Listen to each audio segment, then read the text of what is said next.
The next technique is called entangled wing. All right, now in this technique, I'm going to use Brian's help to get this technique off the ground. I'll show you what I'm talking about. What I don't want to happen to me is to be taken down, and this is a takedown technique. It's a wrist grab, okay, or a double wrist lock. Now what's happening, I'll show you how this is applied. You take his right arm and you grab his right wrist with your right wrist. You circle around, snake around inside, grab your other wrist, and now you have a fulcrum to work against on Brian. It's a good takedown, it's a good pin, it's a good way to check him out.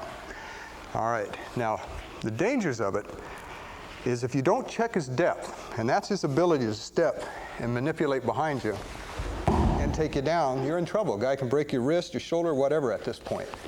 So what we've got to do is check my depth, or in this case we're going to check Brian's. He grabs the wrist, grabs his other wrist.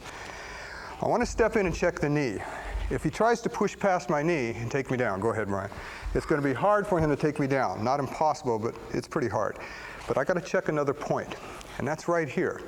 If I put this hand here, and I'm checking at 2 points here, I'm not going to be taken down. The first thing that I want to do is, if my hand is trapped and I feel that happening, is to step in and check it.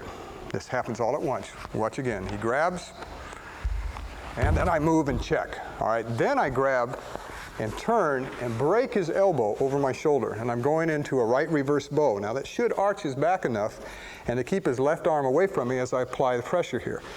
Use the shape of the crane to break that over your shoulder. You're using your own shoulder as what? As a fulcrum. From here, you do a left back elbow to his kidney or ribs, and then you come back to your horse and you hit the solar plexus or the ribs with the other elbow, and this hand checks at this point.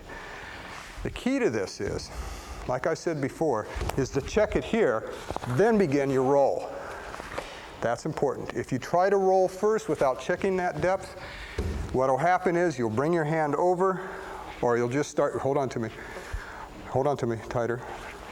He starts to move and you start to move this way, he's just going to take you down and he's going to borrow your force. You've got to check the depth, and most people won't do that. They don't know about that move in there.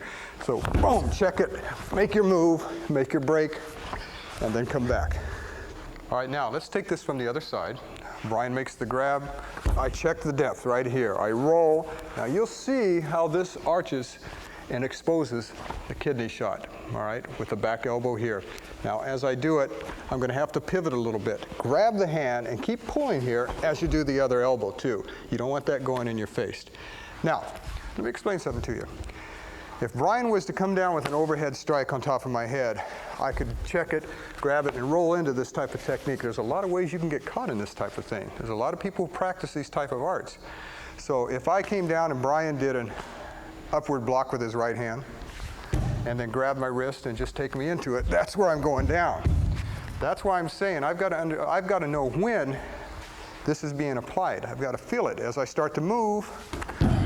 And he starts to go there. There's the check. I've got to check that depth.